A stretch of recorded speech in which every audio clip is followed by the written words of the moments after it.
Tell us about this particular expedition, this adventure that you were on last month. Well, I've been travelling the world filming volcanoes for about 15 years now, and that particular volcano with a lava lake thousands of feet down the bottom of a very big pit has been high on my list of things to do, and I've been there many times, and most of the expeditions have ended in disaster, with our campsite being trashed by storms, helicopter rescues, you name it. This time we finally got in there and got exactly the pictures I thought I was going to get, but didn't expect the chaos that's erupted. Well, we're looking actually at those pictures of your colleague there, Drew Bristol. He's the one in the silver suit abseiling down. Tell me, how close were you guys to that actual volcano, that boiling lava that we can see? Well, we were hanging on the side of a huge cliff, and the lava was at least 100 metres, 300 feet away. We didn't attempt any trickery. The camera angle that we ended up with to get him in the shot came out so good that we just couldn't even believe our eyes. But that was shot at almost a vertically looking down, and it doesn't even look vertical. So I was over the moon. When I shot that video, I knew that it was the best, the most amazing thing I'd ever seen. But Geoff, I mean, 100 metres is still very close. I mean, describe the intensity of the heat.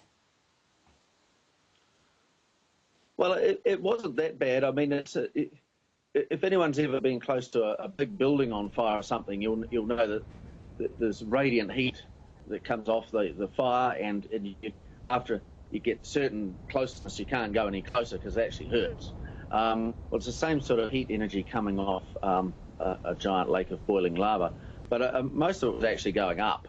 So it was hot, but I mean, if we got right to the very edge of it, which we're planning to do in 8 weeks' time, we're certainly going to need some serious protection then. Yeah, well, tell us about this protection gear, because I know that silver suit that Drew is wearing was actually designed by someone from the fire department. Is that correct?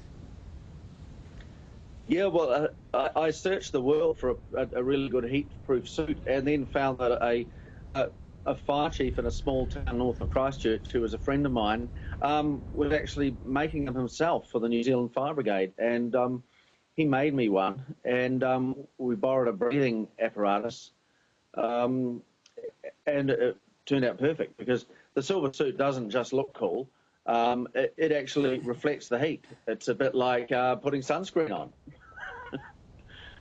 You're right, it does look cool.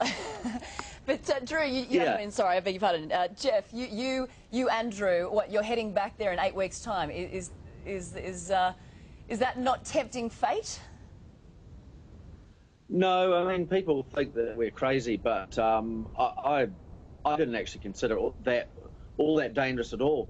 You're in far more danger travelling on a train or any kind of motorised transport in a third world country.